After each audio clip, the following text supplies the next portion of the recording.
Top quality और consistent performance के लिए सिर्फ सिल्वर पंप्स। टॉप क्वालिटी और कंसिस्टेंट परफॉर्मेंस के लिए सिर्फ सिल्वर पंप्स, नाम याद रखना।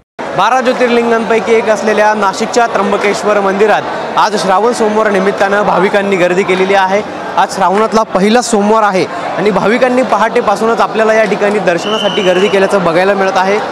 मंदिराला देखील या ठिकाणी आकर्षक फुलांची सजावट जी आहे ती करण्यात आलेली आहे। आतमध्ये त्र्यंबक राजाला अभिषेक जो आहे तो केला जात आहे। पूजा विधी जी आहे ती या ठिकाणी सुरू असल्याचं आपल्याला बघायला मिळत आहे। त्र्यंबकेश्वराच्या मंदिरात नाशिक किंवा राज्यभरातील नव्हे तर देशभरातील भाविक जे आहेत ते दर्शनासाठी येत असतात आणि मंदिर प्रशासनाकडून देखील श्रावण सोमवार निमित्तानं मंदिर जे आहे ते पहाटे 4 वाजेपासून ते 9 वाजेपर्यंत खुले ठेवण्याचा निर्णय घेण्यात आलेला आहे आणि दर्शनासाठी भाविकांना पहाटे 4 ते 9 वाजेपर्यंत मंदिर जे आहे ते दर्शनासाठी खुलं राहणार आहे।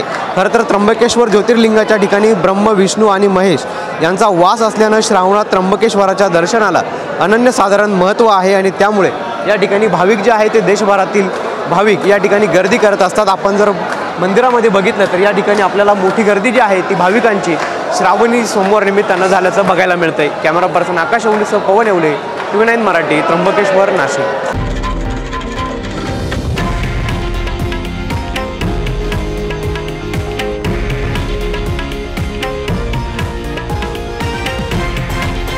हे आहे देशातील नंबर 1 न्यूज नेटवर्क आणि आपण पाहत आहात TV9 मराठी, एकमेव।